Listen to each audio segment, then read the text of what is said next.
Pernah gak sih bingung mau pilih yang mana? Nulis jurnal atau meditasi buat bikin kepala adem?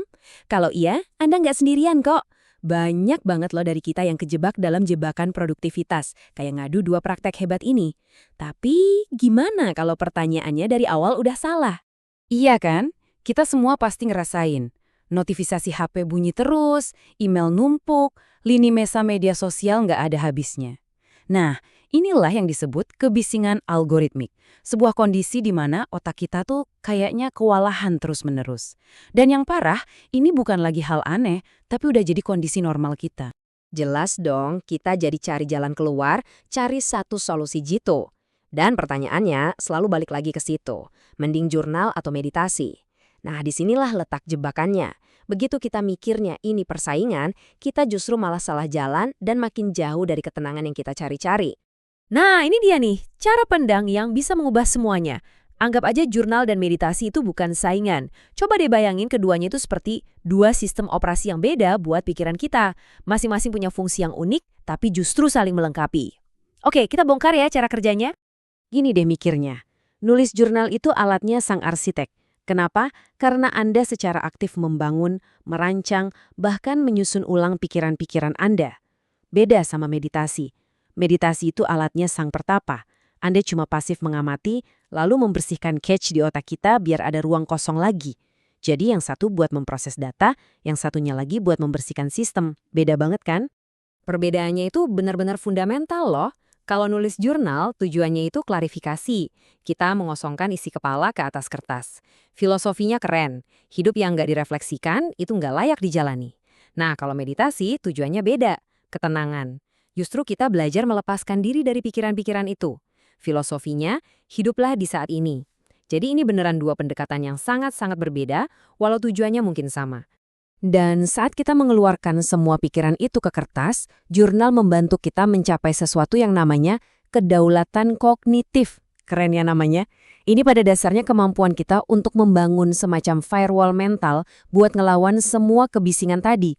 Jadi, Anda yang secara sadar memutuskan apa yang penting, apa yang layak dapat perhatian, bukan dunia luar yang ngatur-ngatur. Intinya, kita ambil alih lagi kendalinya. Oke, sekarang kita masuk ke bagian sainsnya ya. Coba bayangin, kita lagi nyusun strategi buat kesehatan mental. Nah, strategi yang bagus itu kan butuh serangan dan pertahanan kan? Dua-duanya sama penting, tapi fungsinya jelas beda banget. Nah, meditasi ini adalah pilar pertahanan kita. Peran utamanya adalah mengurangi dan mengelola hal-hal negatif. Gimana caranya? Dia melatih kita untuk menciptakan semacam jeda, ada jarak, antara pemicu stres dan reaksi kita. Jadi pas ada masalah datang, kita nggak langsung panik atau marah. Kita punya perisai yang bantu kita ngatur emosi. Keren kan? Dan ini bukan cuma katanya atau perasaan doang loh, datanya kuat banget. Ada sebuah meta-analisis, itu studi gabungan dari banyak penelitian yang menemukan kalau meditasi itu bisa ngurangin kecemasan secara signifikan. Ukuran efeknya minus 0,38. Angka ini artinya apa? Gampangnya, ini penurunan yang nyata dan terbukti secara klinis. Ini bukti konkret dari kekuatan pertahanannya. Oke, kalau meditasi itu pertahanan, berarti nulis jurnal ini adalah serangan kita. Ini alat yang proaktif. Kita bukan cuma ngurangin yang jelek-jelek, tapi kita secara aktif merancang hal-hal yang baik. Lewat jurnal, kita bisa membangun cerita hidup kita sendiri, nentuin tujuan, dan secara sadar menciptakan makna. Ini semua tentang bergerak maju dengan niat yang jelas. Seberapa kuat serangannya? Gini deh, ada studi yang menunjukkan kalau kita rutin nulis jurnal rasa syukur aja, itu bisa naikin tingkat kepuasan hidup sampai 25%. Wow kan? Itu peningkatan yang gede banget.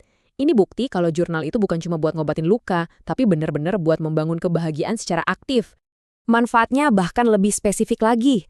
Ada penelitian yang nunjukin kalau nulis jurnal secara teratur itu bisa ngurangin gejala kecemasan sampai 9% dan bahkan gejala PTSD sampai 6%. Ini artinya kemampuannya buat memproses dan mengurangi beban emosional itu beneran bisa diukur. Nah, jadi kita sampai di poin paling pentingnya. Keajaibannya itu bukan terjadi waktu kita milih salah satu. Bukan. Keajaibannya muncul pas kita menggabungkan keduanya. Inilah yang disebut tumpukan sinergis, di mana 1+1 hasilnya bukan 2, tapi jauh lebih besar. Begini cara kerjanya, simple banget. Kita mulai dengan meditasi dulu. Gunanya buat jernihin pikiran, ibaratnya kayak ngapus papan tulis sampai bersih. Nah, dari situ kan kita dapat data mentah dari dalam diri kita. Terus langsung setelah itu kita ambil jurnal. Kita tulis, kita tangkap, kita proses semua wawasan yang muncul dari keheningan tadi. Jadi meditasi itu yang buka pintunya, jurnal yang bantu kita jangan ngelewatin pintu itu. Oke, cukup teorinya. Sekarang kita ke prakteknya. Gimana caranya kita menerapkan ini semua di kehidupan sehari-hari yang sibuk? Tenang, ada protokol harian yang simple dan, yang paling penting, beneran bisa dilakuin. Sistem yang direkomendasikan ini sederhana, tapi efeknya kuat banget. Pagi-pagi, kita mulai dengan meditasi singkat.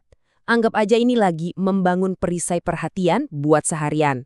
Terus, pas malam sebelum tidur, kita tutup hari dengan nulis jurnal. Semacam tinjauan harian gitulah buat memproses apa yang udah terjadi dan nenangin pikiran. Jadi, pertahanan di pagi hari dan serangan yang reflektif di malam hari. Sempurna? Kuncinya biar ini berhasil, konsistensi, bukan durasi. Serius, mulai aja dari yang kecil, 5-10 menit sehari cukup kok. Coba deh kaitin kebiasaan ini sama sesuatu yang udah rutin Anda lakuin, misalnya pas lagi ngopi pagi.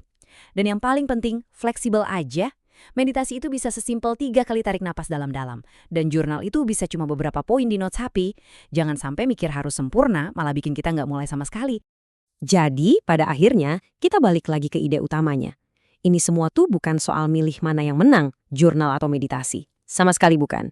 Ini tentang memberdayakan diri kita sendiri supaya bisa mendiagnosis kondisi pikiran kita saat itu.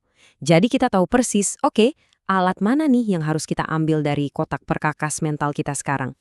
Sekarang, coba deh tanya ke diri Anda sendiri saat ini juga. Apa yang paling dibutuhin sama pikiran Anda? Apa Anda lagi butuh membersihkan cage dari semua kebisingan dan nenangin sistem?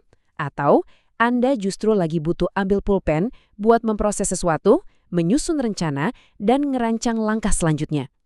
Tahu jawabannya? Itu adalah langkah pertama menuju kedaulatan kognitif yang sejati.